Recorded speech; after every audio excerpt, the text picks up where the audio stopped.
What's up, my friends? How's it going tonight? This is going to be a dark Carpo After Dark video. I was going to show you the moon behind the clouds, but now it's behind the clouds. So you can pretend that like that street light is the moon. So it's about 10:30 at night. I wanted to come out here to make this video because, well, I just felt like doing it. And when I feel like making a video, I do it. Excuse me. I'm a real person. I'm not going to edit out my coughs or bullshit you. In fact, I want to bring that up, when I mentioned editing a while back, and somebody was teasing me because I edited a video the other day. I edited one of those videos because I ended up having to make a two-parter. And I know it was just a joke, but I wanted to say, when I said I don't edit my videos, what I really meant was I don't edit out anything I say in my videos. I find nothing wrong with editing videos, and I realized that was something that may be misconstrued when I said, oh, people who edit their videos, and what I meant was people who take out things they said because they're afraid they'll be misinterpreted. I think editing videos and making YouTube videos is a blast, and there's absolutely nothing wrong with linking stuff together and adding effects. That's fun stuff. And but anyhow, I wanted to get that out of the way. There's the moon. Just thought I'd bust out and show you real quick. Maybe even behind the what do I have here? I can't remember what this thing's called. Some particular bush. Anyway, this video is about me. So there you go. It's not arrogant. It's not egotistical. I figure after around 4,000 videos I've probably made. I haven't looked to see how many I've made, but there was one time when I looked and it was over 3,000, and that was well over a year ago, and I haven't really looked since then, and I erased a whole bunch at that time, just a bunch of old crappy ones. But I didn't want to take the time, so pretty much every video I've made in the last 7 years is out there on YouTube. And in that time, I've realized how interested people are in my personal life. And I've, even my mom said, hey, your viewers are curious. They want to know, So I thought I would make a video here and just talk a little bit about my life, for what it's worth. So if you don't give a shit, then fine. I don't give a shit either, so turn it off, It's one of those things. This is maybe for people who are a little more curious, but not just about me. It's really about what I've learned in my relationships.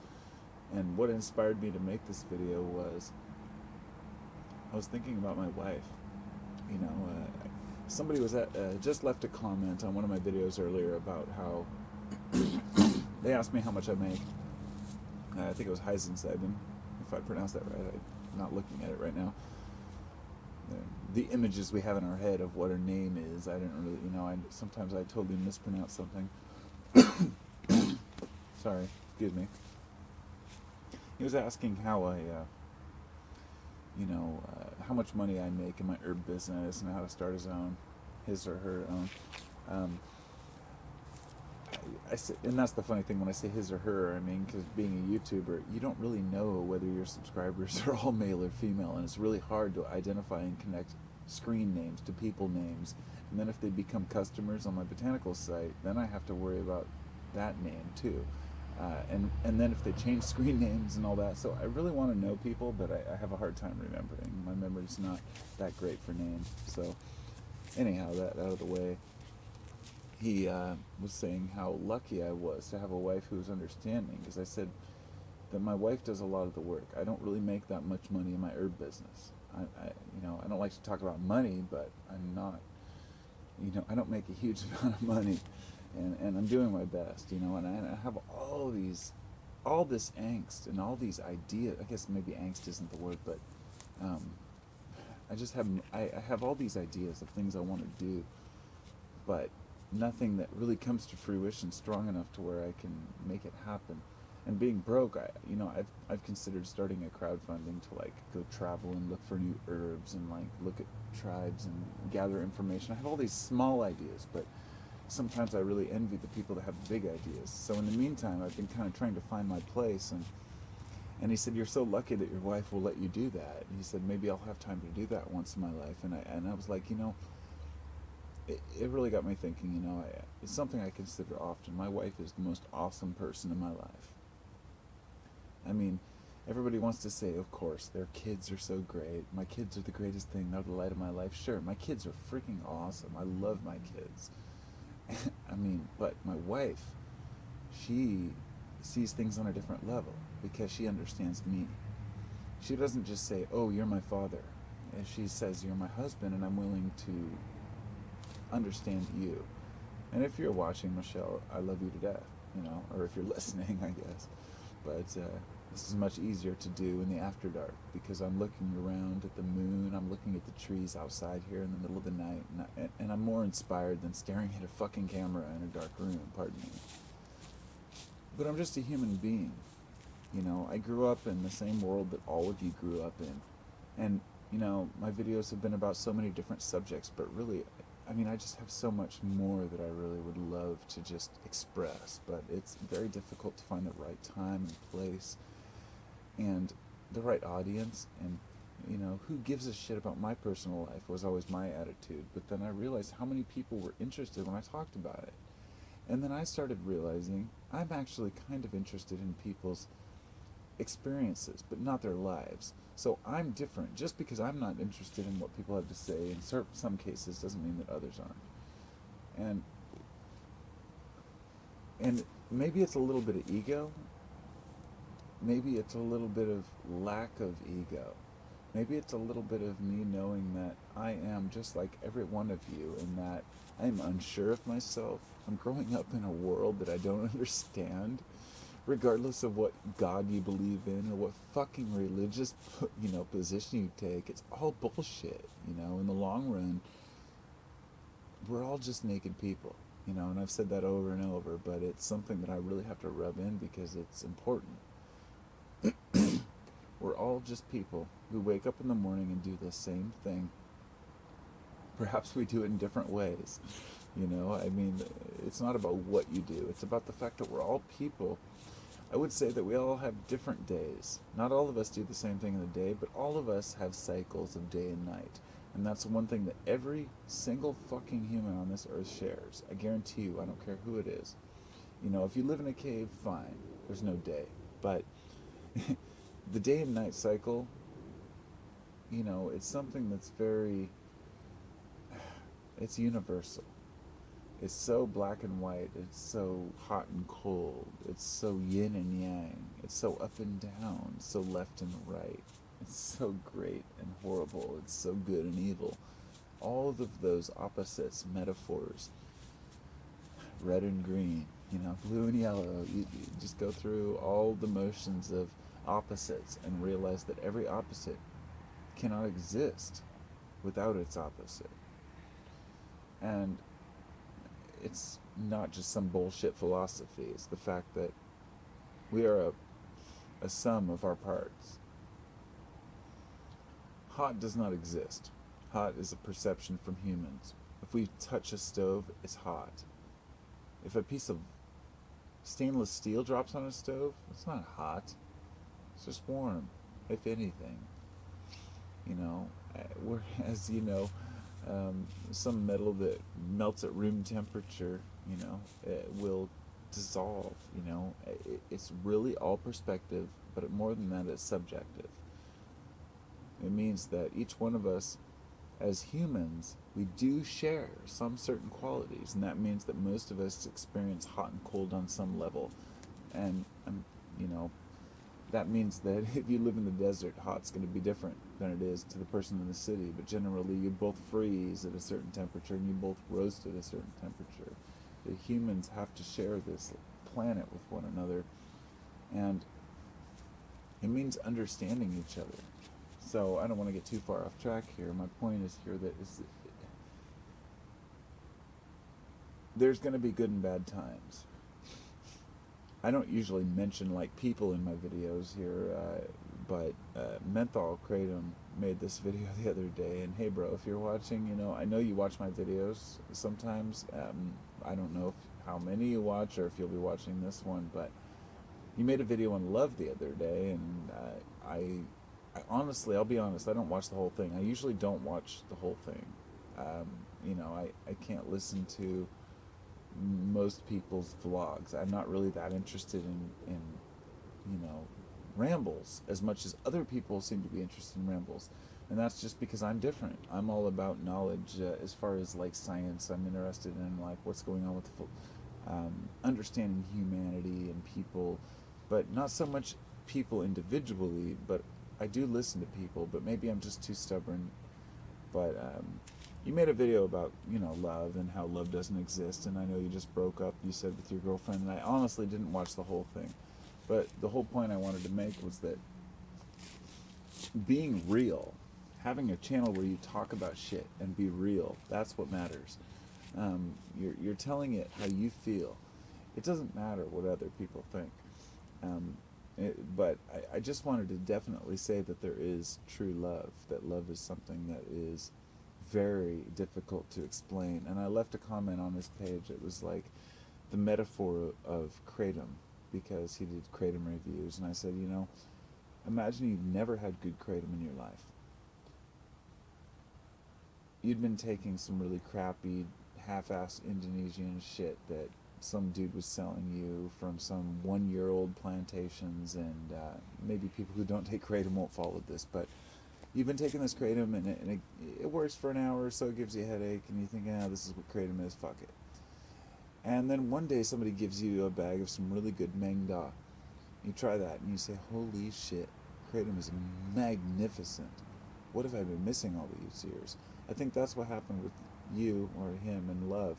It's like when you're young, and I hate using that card because young doesn't mean you're dumb, but it does mean that your hormones aren't quite established and settled yet for the long haul, so to speak. And you might think that you had love, but realize that you never really had it. A lot of people talk about growing old together and how there's no true love, that you just put up with each other because of the kids or whatnot. And so anyway, back to my life. My wife and I have been together since 1998. We met when she was working at a place called Banning's Restaurant in Tigard, Oregon. And I worked at a Texaco gas station right next door. I'd go in there at about 5, 6 in the morning for my shift, and I'd go in and order some bacon and pancakes and whatnot. And after a while, she started writing little notes like, have a great day, stay dry, stuff like that on the inside of my meal. And I thought, looking back, how fucking stupid was I not to see that this beautiful, awesome woman was writing messages on the inside of my box, and I didn't even pay attention. I was the stupidest fucking kid. It almost makes me just like, I can't even believe it. It's like really hitting me now how dumb I really was.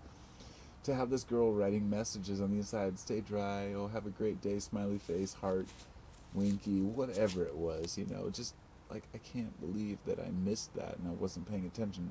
And I was pretty oblivious. I was a stoner at the time, maybe doing some meth once in a while. I mean, I'll be honest, I don't like to talk about my drug usage, but I had my share of fucking tweaking days.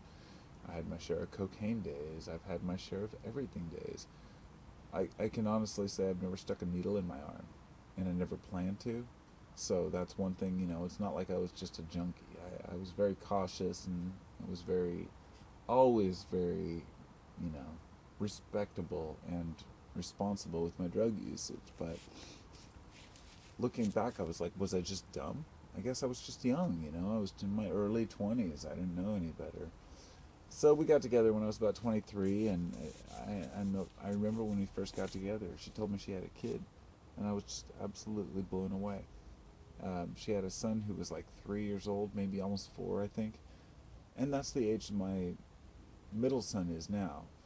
Her son, who was 4 then, is 22 now. We've been together ever since, and I'm his dad, basically, as far as I'm concerned, and he's concerned. And my other 2 sons, who are 4 and 7, so my 4-year-old is at the age he was at, and it's really hard to look back and remember your life. And that's really what I want to get to. You know, it's really hard to remember how you felt at a certain time in your life. And we have images of how things were. We have, you know, delusions of how things were. But there's times when things were really rough, and there's times when things were really great. I mean, we moved into a farmhouse and we lived there together. After we lived in an apartment for a few months, or a year or so, moved into a farmhouse and lived there for like a year. Everything was great. Had this huge, like, 100-foot by 300-foot garden planted that we had the like guy who owned it till it up with his tractor, and we planted everything. And then a month later, we get an eviction notice. They're selling the land to Lazy Boy Recliners, a fucking furniture company, and we have 30 fucking days to move out of our farmhouse with our crop like 6 inches high. I mean, I was just so bummed. I mean, it makes me want to just fucking cry at this point, thinking about, how great things were then. We had a basement with like these doors and these concrete stairs. I could open it up, put my speakers outside, and I was bumping some, funky shit, whatever was going on back in 99, 2000, and you name it. I was just rocking it, planting my garden, tending to it, loving life, enjoying it. And we had to move. And where did we move? Into a motel. And we lived there for like 2 months, right next to a bar. It was like this shady motel, and we had our because we had pet rats in our house and in their cages and everything. But when we moved into the motel, we didn't have anywhere to keep them, so we had to keep them in the bathroom. They got out of the cage. They started chewing all the baseboards. Long story short, I had to replace the fucking plastic around the baseboards. It was just, I bring that up because it's crazy to look back on the shit that you tolerate when you're young. When you're 22 years old, or actually I was about 24 then, I didn't know anything. I was fucking 24 years old. I didn't know a goddamn thing about real life. But I thought I was so fucking smart. Man, I'm 24, 25, I'm fucking, I know where I'm going, and now at 41, I can look back with calm demeanor and just shake my head at myself and realize, it's okay. We all go through that. That's just life. Got out of that motel and we moved into her sister's house. And that just turned into a nightmare. I won't even go into detail because honestly, I blocked most of that out. That was just no fun at all. Her sister is a control freak, and I don't, that's just okay. That's just how some people are. So I had to get out of there, and we ended up moving out, and we bought a house from actually her sister's friend, or rather somebody she worked for or with that had a house in Vancouver, and that's the house I'm looking at right now as I'm sitting out in front of it. We came out here and bought this house in about 2004 on a stated income from her waitress job, and that was back before the housing crash, and we were able to get this place for like $125,000, and we took it on a stated loan, and we've got some shitty loans, and we owe a bunch of money, owe the IRS, owe everybody else, but it doesn't matter. Here we are. Been living here about 12, 13 years. I'm happy with life. I'm happy with who I am. At this very moment in life, I'm content. And the moments in life when I'm most content are the moment when I bust out and make a video. Because that's the moments when I'm inspired. That's when... Sure, usually after I take a dose of kratom and I've been cleaning or doing something, I'm like, oh man, I have this great idea in my mind. But years ago, it was different.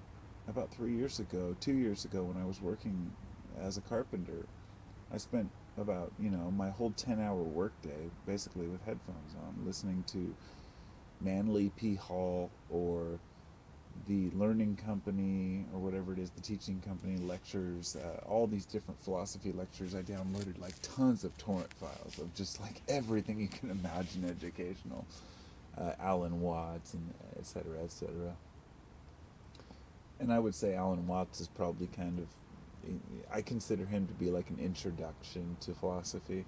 And I don't mean that offensively. He's a smart guy. Let me put it this way.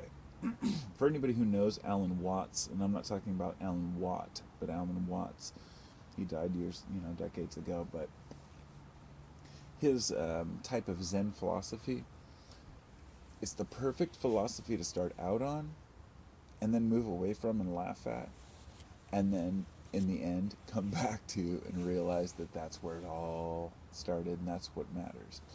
And that's how I feel about it.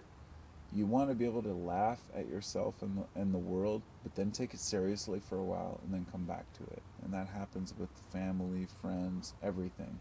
Like, look at it from a distance. This is everything I've said here is just overthinking life. But we as humans overthink life. I feel cheesy sitting here telling you about my life and my thoughts and my ideas, but it's at the same time, I know that some people gain from it and some people can relate to it.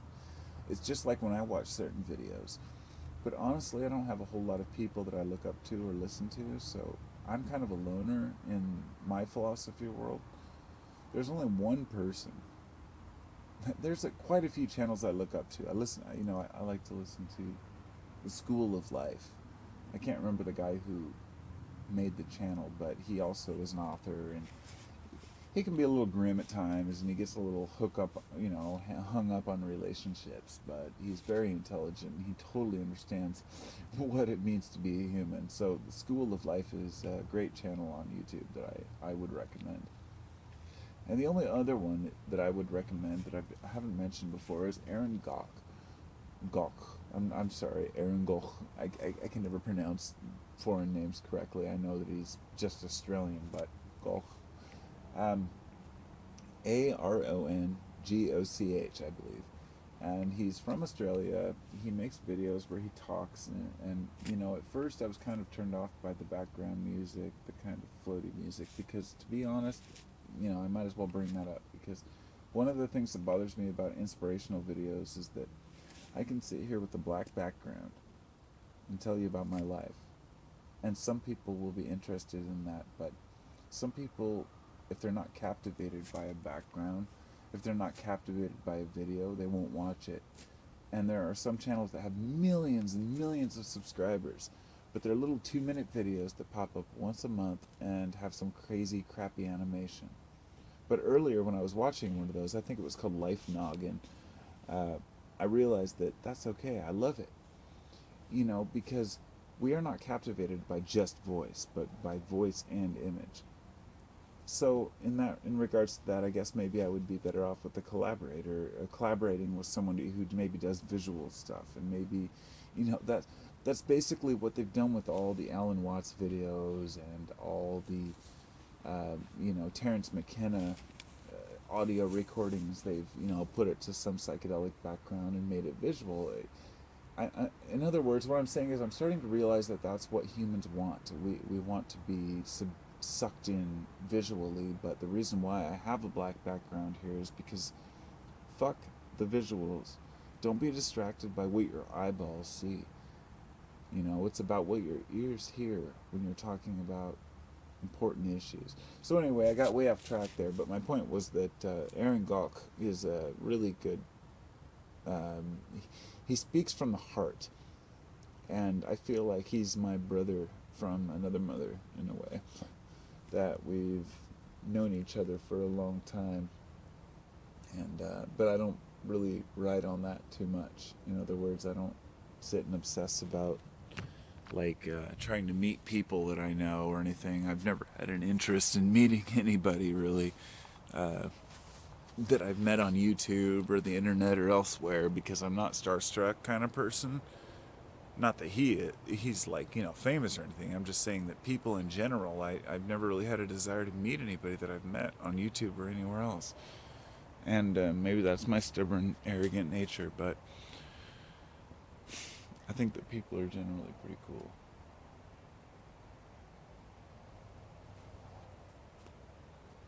Peace. I'm gonna head out for the evening.